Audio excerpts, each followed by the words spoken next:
Dark web का जाल। रवि और विशाल दो गहरे दोस्त थे। दोनों को इंटरनेट पर नई नई चीजें एक्सप्लोर करने और गेमिंग का बहुत शौक था।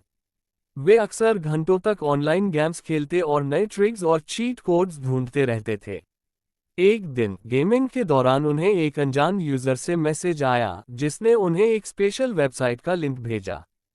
उसने दावा किया कि वहां पर वे ऐसे गेम्स और ट्रिक्स पा सकते हैं जो किसी और के पास नहीं है। विशाल को यह ऑफर बहुत रोमांचक लगा, लेकिन रवि को इसमें कुछ शक हुआ। उसने विशाल से कहा कि बिना जांचे परखे किसी भी अनजान लिंक पर क्लिक करना खतरनाक हो सकता है। मगर विशाल ने उसकी बात को मजाक में टाल दिया और उस लिंक को खोल लिया। लिंक पर क्लिक करते ही एक अजीब सी वेबसाइट खुल गई जिसमें कई प्राइवेट गेमिंग सर्वर और सीक्रेट कंटेंट के ऑफर्स थे। विशाल ने उत्सुकता में आकर वेबसाइट पर रजिस्ट्रेशन कर दिया और अपनी ईमेल आईडी और फ़ोन नंबर भी डाल दिए। कुछ ही मिनटों बाद विशाल को एक और मैसेज आया जिसमें लिखा था कि अगर वह 500 रुपये पेमेंट करता है तो उसे कुछ एक्सक्लूसिव गेम्स और वीडियो देखने को मिलेंगे।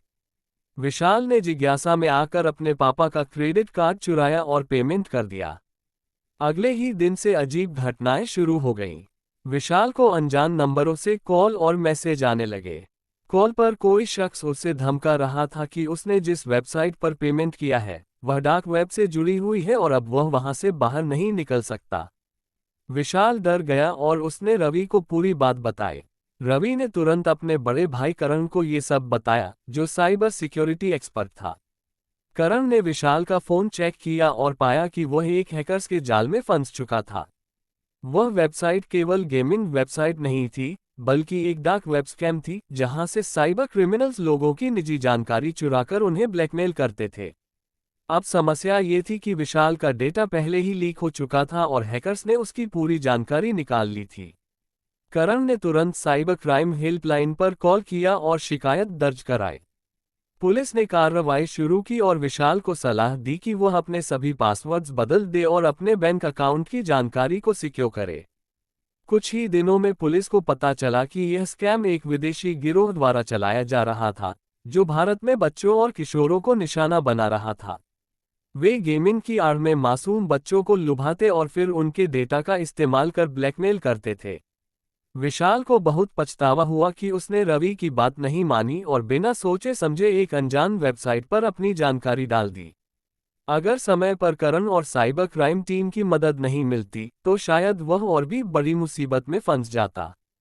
इस घटना के बाद विशाल और रवि ने अपने स्कूल में जाकर बच्चों को इंटरनेट सुरक्षा के बारे में जागरूक करने का फैसला किया।